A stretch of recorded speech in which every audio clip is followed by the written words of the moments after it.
All right, good morning, guys. Good to see everybody. Extremely excited. We started doing our research. Derek Panamsky did a tremendous job of researching the best candidates to come here and bring back a championship offense to LSU. And obviously, we leaned hard on Joe Brady, who we thought was instrumental in helping us win the championship, obviously. And these two young men came highly recommended. Jake Peets is our offensive coordinator, quarterback coach, 10 years in the NFL. Tremendous job. I think that if Joe were to leave, he would have been calling plays at Carolina. His head coach had tremendous things to say about him. We did our research on him, and he's come in here, and he's been better than we thought he was going to be honest with you. His leadership skills, his organization, there's already a change in the office. He's talked to all the players. They're excited. He's talked to the players' parents. They're excited about him. So I think Jake is going to do a tremendous job. DJ Mangas was instrumental in our championship season. He worked hand in hand with Joe Brady. Went to Carolina. We missed him. He knows Joe's offense. He knows the Saints' passing game. He has already brought some fire to him and Jake. Both of them brought some fire to our offense. They're excited about it. The receivers are excited. The quarterbacks are excited. Our whole offense is excited. And, our offensive line coming back and all the guys we got coming back, we feel that we have a tremendous offense. Very excited for these guys. Still looking for the best fit for a defensive coordinator. We still have 3 spots left on defense that we're going to fill. I'm looking to fill the defensive coordinator spot first. Then we have a safeties coach and our linebackers coach or D-line coach. It depends what the coordinator will coach himself. Any questions? Hey, Coach Joe Garland, Gillen Fox State here in New Orleans. You have 4 scholarship quarterbacks for this spring ball. The 3 guys that got to start this past fall, both they got some starts, but not a lot of experience. Which of these coaches, Peets or Mangas, is going to be kind of the quarterback guru? Who's going to be in the room with these 4 guys, developing these guys, because all of them still need a lot of work going forward? Yeah, Jake's the quarterback coach. Yeah, Jake's the quarterback coach, and DJ's going to coach wide receivers with Mickey. And Jake is a tremendous quarterback coach in fundamentals, and he's going to be in there and has already showed some different things to our quarterbacks that they need to do, and is going to do a great job for us. Hey, Coach, this is Shea Dixon. You said when you hired these guys that you wanted to go back to the 2019 offense. That was a focal point. I guess from a philosophy standpoint, when you think of the 2019 offense, what do you think of? I think of, empty package. I think that lookovers, guys wide open, running down the field, making tremendous explosive plays, but also a short passing game. I think, Joe Burrow making some tremendous calls at the line of scrimmage. I think of Steve Ensminger and Joe Brady making some tremendous calls in championship games, giving the balls to our playmakers in space and letting them play. I just think that these guys are going to do a tremendous job of doing that. We got some great players coming back, and I'm excited about our offense.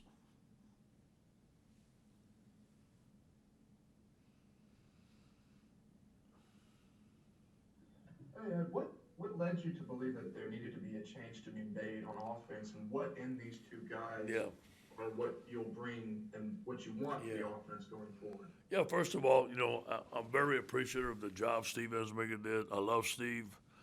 Played here, a great Tiger, a great friend of mine.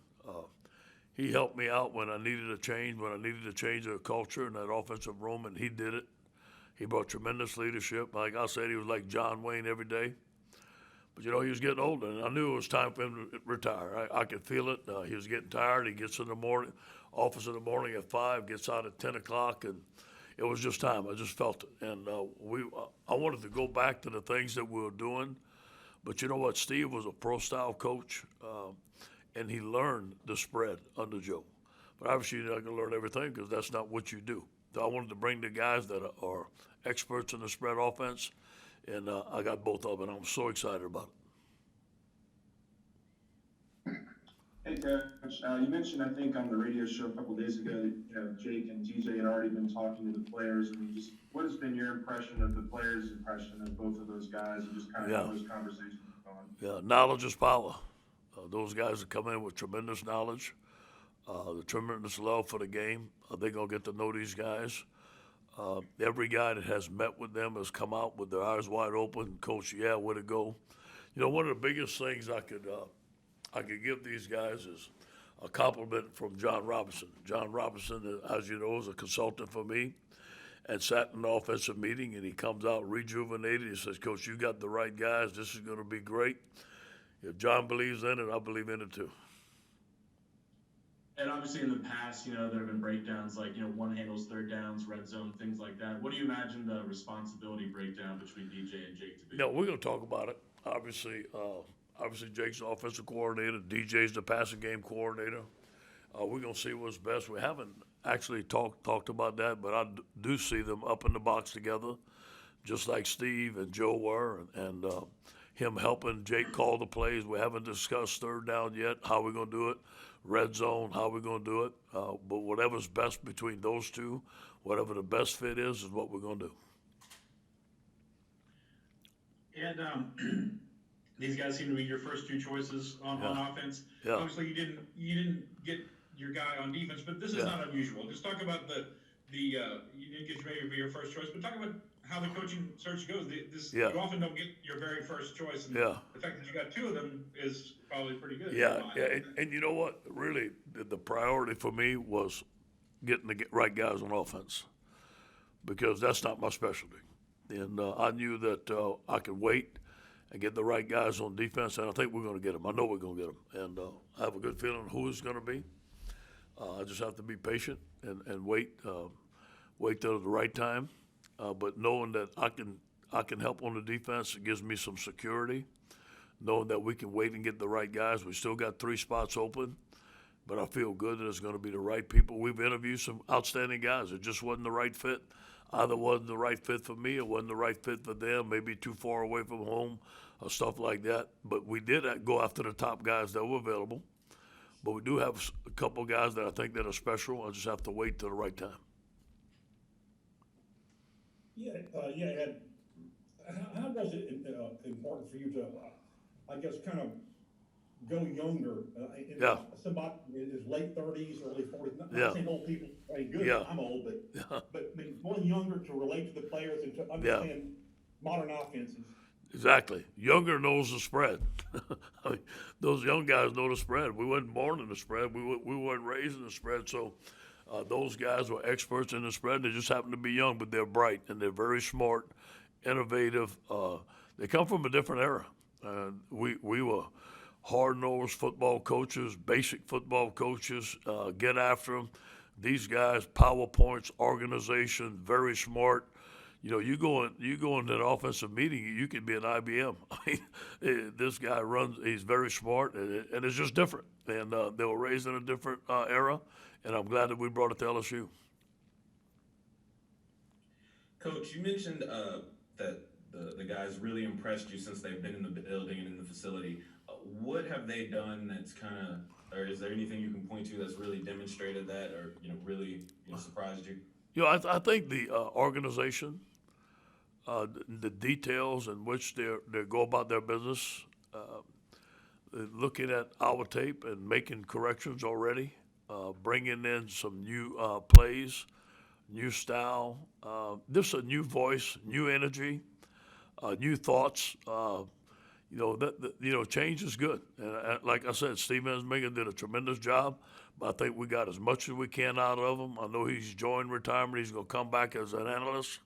I think he'll be proud to see we're going all spread. We're going everything that we can with the spread offense. And you see the innovative offenses in the SEC. We want to be just like them. We were just like them. The offense scored a lot of points this year. But there's a lot of things that we can get better at. And first of all, the fundamentals, the effort, the coaching. But we got a lot of good players coming back, a lot of great coaches coming back. I can't wait to get on the field with them. Hey, Coach, now that the season is over, reflecting back on the use of the running backs and the running back rotation and everything, I just want to get your kind of thoughts on that and how you go moving forward. It seemed like sometimes, like Tyrion Davis-Price would have 3 big runs, you score a touchdown, and then he goes out of the game and Yeah. the guy comes. Yeah, we got to talk about that. I want to talk about that with Jake. I want to see his philosophy. We want to keep everybody happy in the running back room. Obviously, it's hard to do. And LSU historically has had 2 or 3 backs that let them play. I was here with Frank Wilson. He let those guys play. But I want to talk to Jake, and we're going to come up with a plan between me, Jake, and Kevin. Hey, good morning, Ed. You talked about the fit, and I think we can all understand what that means. But when you're doing these job interviews, specifically on the defensive side now, how involved do you want them to get? Are you talking, because I heard on the radio show you talked about 4-3, 3-4, doesn't really matter. Yeah. Because you play a lot of nickel and stuff. Is there something that you feel this is what fits me? Yeah. And clearly this doesn't? Or is it a player personnel issue? Yeah, well, first of all, when I look at a candidate, I want to see how the players are going to feel. Number one, is he going to be able to connect our players? I think that's one of the most important things as a coach, and I want to protect our players, and I want a coach that's going to love them, but is also going to get them better. And when that coach gets up in front of our offense and defense, is he going to have a presence? Is he going to command that they listen to him and get better? So I think that's the number one thing I look for. Number 2 is fundamentals. I want a fundamental coach, man. I'm a fundamental guy. Whether it's a 4-3 or 3-4, myself personally, I think you have to have both. I mean, with the offenses, I didn't see anybody shutting down these offenses this year. So as defensive coaches, we need to learn how to do it. So I've interviewed some coaches that are very good, have some very good ideas. And but I think that we haven't found the right fit yet, but we're gonna.